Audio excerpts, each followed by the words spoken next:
Good morning, Mike the MC, bringing another self-care video.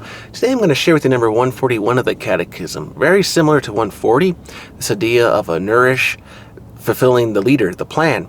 But here I'm going to share with you something from the final part of the in brief section of the Old to the New Testament that'll be very interesting to consider. The idea of a lamp, lighting the path for others to see and to guide into some awesome part of the journey. Just so that way it not just lifts other people up, but yourself up.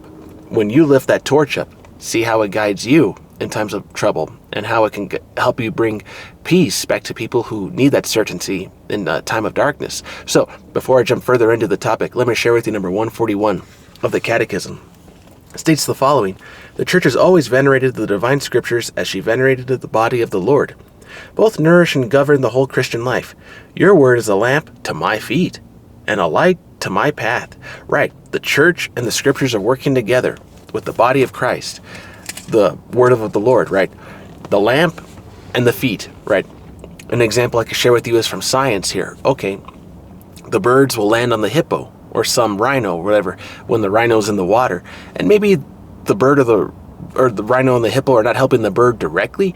I forget what kind of relationship that is, but it's the idea where one animal inadvertently helps another animal just because they are right there in the water, and the other animal could just rest on the animal's back, the rhino or the hippo. Then you have the other relationships where they work together, where, okay, maybe one animal will chop down the trees, while the other animal will then make a home out of the trees that were broken down, or those that are still there, the stump, right? And you look at the relationships in the animal kingdom, in nature, and you think, wow, okay, so these things can work. There is dependency, but there can be healthy relationships from that. Now, people will argue, okay, what about being codependent, Mike? What about being codependent and where you lose your identity in the process? Well, let me ask you this. Can a new identity form from that relationship? It can. The key is it healthy or is it toxic? Because if you're being molded into something that you don't want to be, that's where I would argue it's a toxic relationship, where someone is molding you, taking away your abilities, your gifts, because that person wants to control and just watch everything you're doing, so that way you're not exceeding expectations.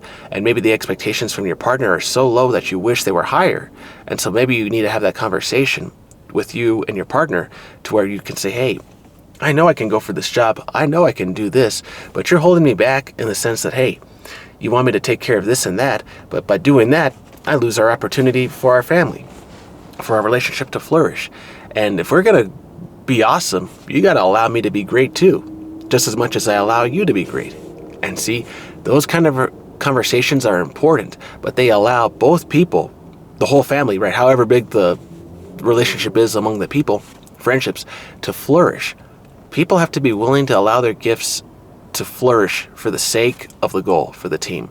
And so the lamp shining the way, the path, the lamp for the feet, right? The feet can now walk safely. I can now walk in a safe path because I'm guiding the way with the torch. And then it helps me, myself personally, because by holding that torch up, I know I'm using my abilities, my leadership, my skills to help other people behind me, and for me leading the way, because the light will guide me moving forward. And so you have to allow your skills and abilities to work, not just for yourself, but for other people too, if you want to have a relationship where you both are working together. And you can mold together into a healthy relationship to where you're not molding each other out of control, but you're molding each other out of freedom for flourishing, to grow. And that's where it links up with 140 of the Catechism again, the idea of a leadership being nourished by this healthy mold of the other person, the other people in the relationship. And so consider how you are in relationships. Look at how you're holding the torch. Do you want to be the one holding it? Do you want to be the one following the way so that your feet are safe? Look at how you are in different parts of your life. Take a look. Look at examples even. I would encourage start reading about books about people who had healthy relationships, even how they flourished, or maybe even like I alluded to earlier, look into nature. Look at how other animals, insects help each other out, and see if that gives ideas as far as, okay, maybe we could try this for our business today. Maybe we could try this as an activity for the family. Maybe we could go outside of the park, all right? And while you all are playing out there, I can go to the table at the picnic area, and just finish up some documents real fast at the table with my laptop, right? And seeing how those examples can help you all work together as a family. Just things to consider. But I hope this one finds you well with 141 of the Catechism. Hope you all will have a wonderful rest of the day. Don't give up. You got this. And as I always say to you, for everyone, always consider how you're going to improve. Look at the relationships, how you're molding other people.